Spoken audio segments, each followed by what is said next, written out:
Chapter 2 of Foundation Stones to Happiness and Success. Chapter 2 Sound Methods. From the 5 foregoing right principles, when they are truly apprehended and practiced, will issue sound methods. Right principles are manifested in harmonious action, and method is to life what law is to the universe. Everywhere in the universe there is the harmonious adjustment of parts, and it is this symmetry and harmony that reveals a cosmos, as distinguished from chaos. So in human life, the difference between a true life and a false life, between one purposeful and effective and one purposeless and weak, is one of method. The false life is an incoherent jumble of thoughts, passions, and actions. The true life is an orderly adjustment of all its parts. It is all the difference between a mass of lumber and a smoothly working, efficient machine. A piece of machinery in perfect working order is not only useful, but an admirable and attractive thing. But when its parts are all out of gear and refuse to be readjusted, its usefulness and attractiveness are gone, and it is thrown on the scrap heap. Likewise, a life perfectly adjusted in all its parts, so as to achieve the highest point of efficiency, is not only a powerful life, but an excellent and beautiful thing, whereas a life confused, inconsistent, discordant, is a deplorable exhibition of wasted energy.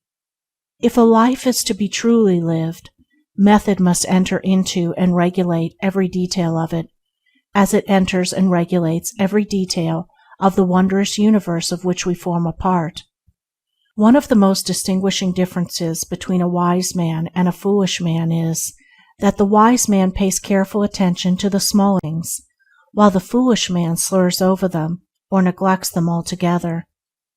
Wisdom consists in maintaining things on their right relations, in keeping all things, the smallest as well as the greatest, in their proper places and times. To violate order is to produce confusion and discord, and unhappiness is but another name for discord. The good businessman knows that system is 3 parts of success, and that disorder means failure. The wise man knows that disciplined, methodical living is 3 parts of happiness, and that looseness means misery. What is a fool but one who thinks carelessly, acts rashly, and lives loosely? What is a wise man but one who thinks carefully, acts calmly, and lives consistently? The true method does not end with the orderly arrangement of the material things and external relations of life. This is but its beginning. It enters into the adjustment of the mind, the discipline of the passions, the elimination and choice of words and speech, the logical arrangement of the thoughts, and the selection of right actions.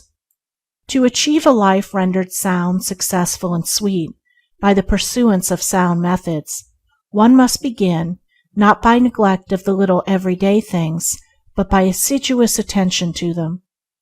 Thus the hour of rising is important, and it's regularly significant, as are also the timing of retiring to rest, and the number of hours given to sleep.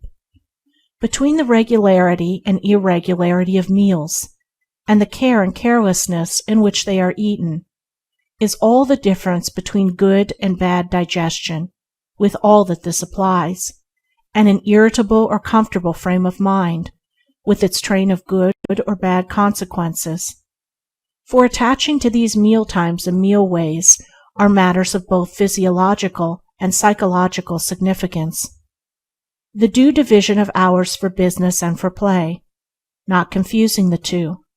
The orderly fitting in of all the details of one's business, times for solitude, for silent thought and for effective action, for eating and for abstinence.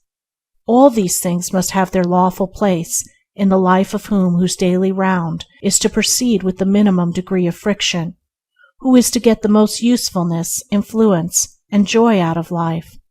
But all this is but the beginning of that comprehensive method which embraces the whole life and being.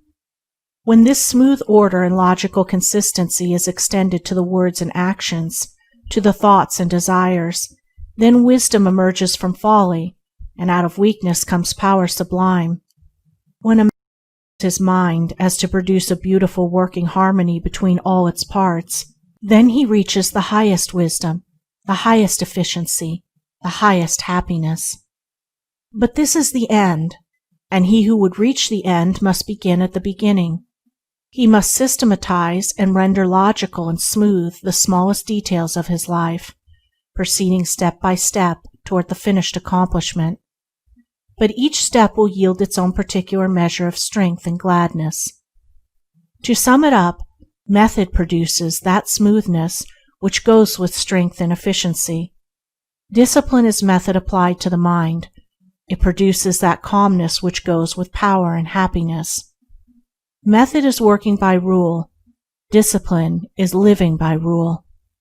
But working and living are not separate.